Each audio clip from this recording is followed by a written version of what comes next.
ఓం మహాగణపతయే నమః. ఓం గురుభ్యో నమః. శ్రీ వాసవి మూలమంత్రము. ఓం హ్రీం శ్రీం క్లీం ఐం గ్లాం వం వాసవి కన్యకే మహ్యం సర్వ సౌభాగ్యం దేహి దేహి స్వాహ. ఓం కుసుమ పుత్రీ చ విద్మహే కన్యకుమారి ధీమహి తన్నో వాసవి ప్రచోదయాత్. శ్రీ వాసవి అమృతకలశం. శ్రీవాసవి కన్య పురాణగాథ. 20వ అధ్యాయము. సూతమహర్షి ఋషిపుంగవులకు తదుపరి జరిగిన గాథను చెప్పసాగెను. 1. శ్రీ కుసుమశ్రేష్ఠి జననము. భృగుమహర్షి శాపమును అనుభవించు నిమిత్తము సమాధి యోగి పుంగవుడు కైలాసమును వీడి భులోకమున పెనుగొండ నగరస్వాములైన కల్హరునికి పుత్రుడుగా జన్మించెను. ఆ సమయమున ఆకాశమునుంచి పుష్పవృష్టి కురిసెను. అందువలన కల్హరుడు ఆ బాలునికి శ్రీ కుసుమ శ్రేష్ఠి అని నామకరణము మహావైభవముగా చేసెను. అతనికి 12 సంవత్సరములు గడువగానే కల్హరుడు ఉపనయమును గావించి విద్యాభ్యాసమునకే శ్రీ భాస్కరాచార్యుల వద్దకు చేర్చెను. వారి వద్ద కుసుమ శ్రేష్ఠి సర్వ విద్యలను, వ్యాపార రహస్యములను, నగర పరిపాలనా ధర్మములను, కార్యదక్షతను విపులముగా నేర్చుకునెను.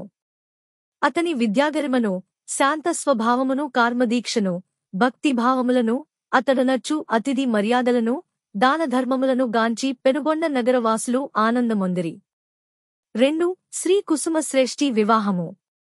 ఒకనాడు శ్రీ భాస్కరాచార్యులు కల్హరుని బిల్వనంపి కుసుమశ్రేష్ఠికి యుక్త వయస్సు వచ్చినది, వివాహమును జరిపింపు మనెను. అంత కల్హరుడు గురువర్యా, ఆ విషయమే నేను ఆలోచించుచున్నాను. కాని సరియైన కన్య లభించవలయును గదా యనెను. అందుకు ఆచార్యులు నవ్వచూ, నీవేమీ శ్రమపడ నవసరము లేదు. మణికుండలుడను వైశ్యశ్రేష్ఠునికి కౌసుంబిక అను అందచందాల సద్గుణోపేత నవయవ్వన పుత్రిక కలదు. అన్ని విధములా మన కుసుమ శ్రేష్ఠికి తగిన కన్య వారిరూరికి పెండ్లి జరిపింపుమని చెప్పెను. తరువాత మణికుండలుని బిల్వనంపి వివాహమును గురించి వివరించగా అతడు ఆనందముగా అంగీకరించెను. ఒక మంచి శుభ ముహూర్తమున శ్రీకుసుమశ్రేష్ఠి కౌసుంబికల వివాహమును కల్హరుడు నిశ్చయించెను. ఆ వెంటనే కల్హేరుని ఇంట అనేక శుభశకు నములు కనిపించెను.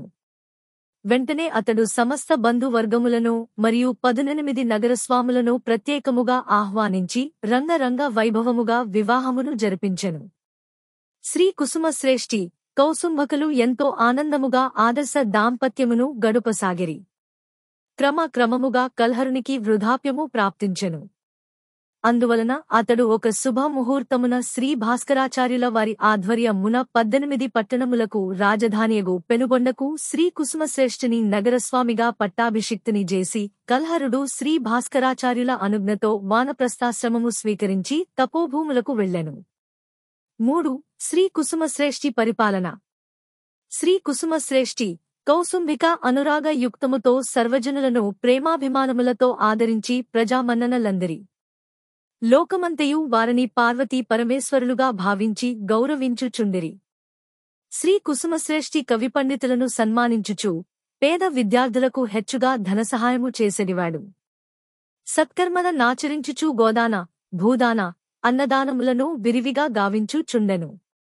తన ప్రజల అభీష్టములను నెరవేర్చుచు వారిని సన్మార్గమున నడిపించుచు తన వాక్చాతుర్యమున దుర్మార్గలను సైతము సన్మార్గలుగా చేయుచుండెను. అతిథులను సాక్షాత్తు విష్ణు స్వరూపులుగా భావించి మృష్టాన్నముల నొసంగి గౌరవించుచుండెను. అవిధముగా శ్రీ కుసుమశ్రేష్ఠి ఆర్యవైశ్యకుల దీప్తుడై జగత్తునకే పరిమళభరిత పారిజాత కుసుమమై ప్రకాశించెను. అతని భార్య కౌసుంబి సర్వ విధములా భర్తను ననుసరించుచు నారీలోక చింతామణిగా ప్రసిద్ధిగాంచెను. ఓం తత్సత్. 20వ అధ్యాయము సంపూర్ణము. జై వాసవి.